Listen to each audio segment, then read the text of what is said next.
right, so we talked about my feet and my legs and my backside. um, Here's another change. This was unexpected. I'm gonna take the camera again. I'm getting fatter, which I'll tell you about in a second. Look at this. 4 years ago when I was diagnosed, I had a flat tummy. I was in good shape. I wasn't like a workoutaholic, but I was doing a good job managing my weight. I was still eating junk food, but I was getting to the gym. But this came along in the last year or two. In my support group, they call that your ALS tummy. And it's a kind of a paradox because ALS is a wasting disease. Eventually, keeping your weight on becomes a challenge, and just staying nourished to a life sustaining level becomes a challenge. But I guess what happens early on is when I start losing mobility, two things are going on. One, less activity. So even though I'm still swimming and still trucking around with my arms, your legs do a great deal of work during the day and burning calories, and that's gone. The second thing is I lost muscle mass, and um, muscle cells, even at rest, burn a lot of calories. Like that's why you lose them when you don't use them because metabolically speaking, they're expensive accessories to have in your body if you're not using them. Like they just take your calories, and without the muscles that I lost in my legs and backside, combined with the reduced activity, my calories have nowhere to go but my gut. And my appetite hasn't changed. So I don't like getting fatter. It's another hit on my vanity. But the advice is not to go on any kind of diets. In fact, they wanted me to gain weight when they saw me. I was at a normal weight when I was diagnosed.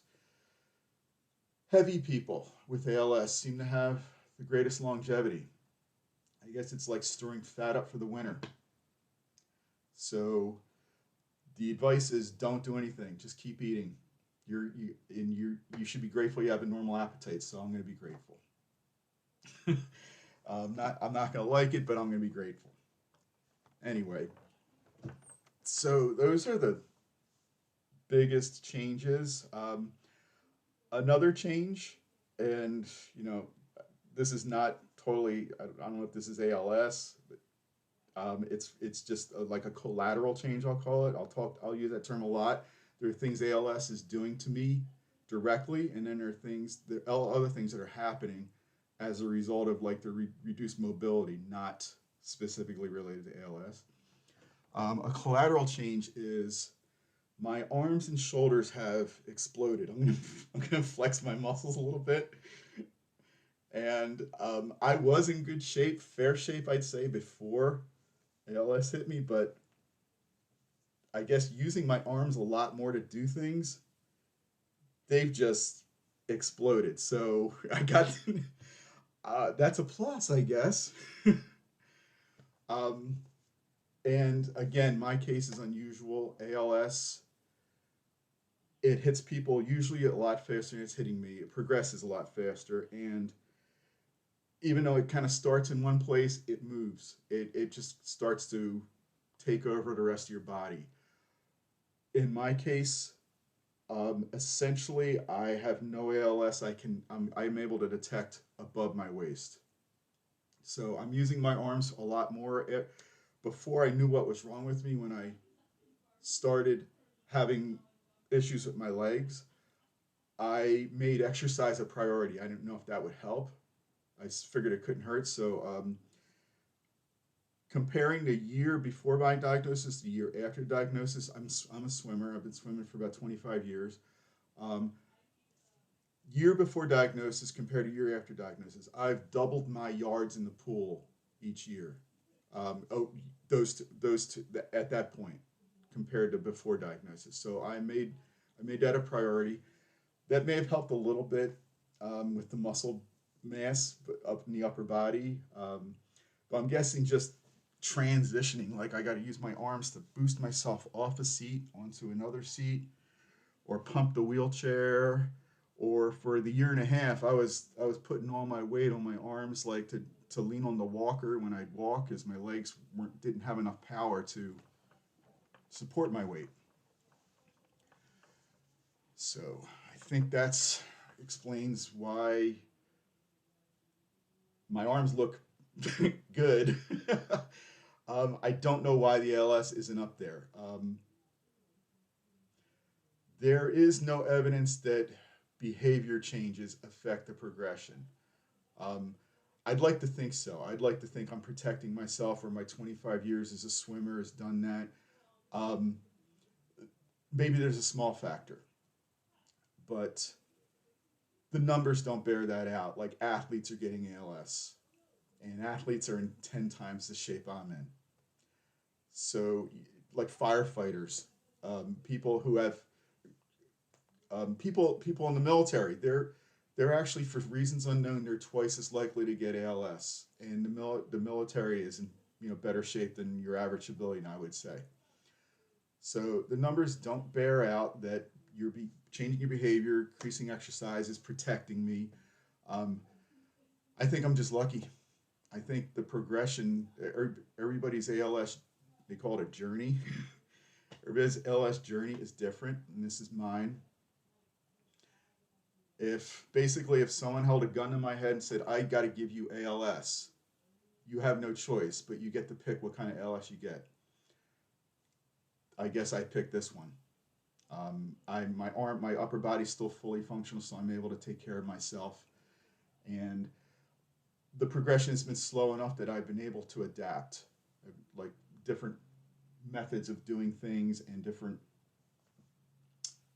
devices that I've had to research and learn how to do. So I think I'm just lucky.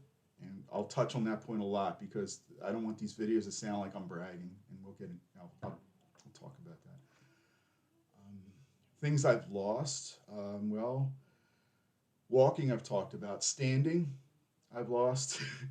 um, Even though I stopped walking in December of 2019, I could still stand at certain spots, and I arranged my bathroom so I could still stand to drop, raise and lower my pants in front of the toilet, like with different aids, um, and to urinate standing up. I had to give those things up this year. That was about, I don't know, I think September was the last time I was able to raise and lower my pants. Now I got it. Now I do it much like anybody else can, like who uses a wheelchair as I do. I got to lift the hip up, pull up the pants a little bit, and do it the other way, and then keep doing that until the pants are all the way up.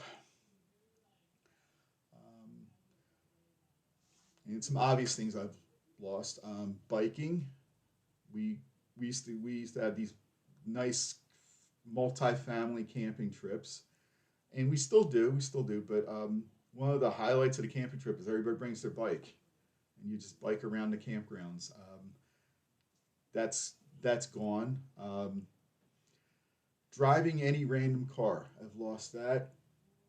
You've seen, I don't know if my other videos, if you've seen them, but I in 2019, when I realized I was about to lose the ability to drive, I had my car modified. I had hand controls installed, and now they're second nature. They were not difficult to learn at all. I highly recommend them to anybody with leg issues, because I'm with that wheelchair over in the corner. Whenever I want, I can leave the house, get in my car, and go somewhere. No one has to come with me. It's amazing. But that's one car. I can't get in my wife's car or anybody else's car. There's no way. So my license has a special, like, I got approved by the DMV, and my license has a special qualification that says I got to drive with said devices on the car.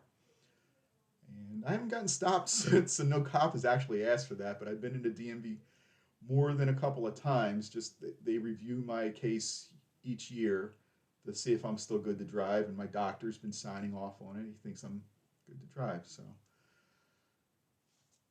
Very lucky I still have that. Um, and let me finish the list. So I'm reading a list because I didn't want to leave anything out. Stairs, can't do stairs. That wheelchair, actually, there's ways you can climb stairs in the wheelchair. I'm dying to try it out. I haven't. There's no stairs around here with so equipped. You need a stair with a nice strong railing, and you can pull yourself up backwards. I can't wait to try that out somewhere. Haven't had to yet. Um, but if you have two people around you sitting in that wheelchair, they can just hand truck me up the stairs. It's so like a lot of my relations, my sister and brother-in-laws have houses that don't have disabled access, like convenient access, even or they're rampable. They're not. With that wheelchair, they can help me get in their houses. So it again, the wheelchair has been amazing. It's opened the world a little bit more for me after it started closing.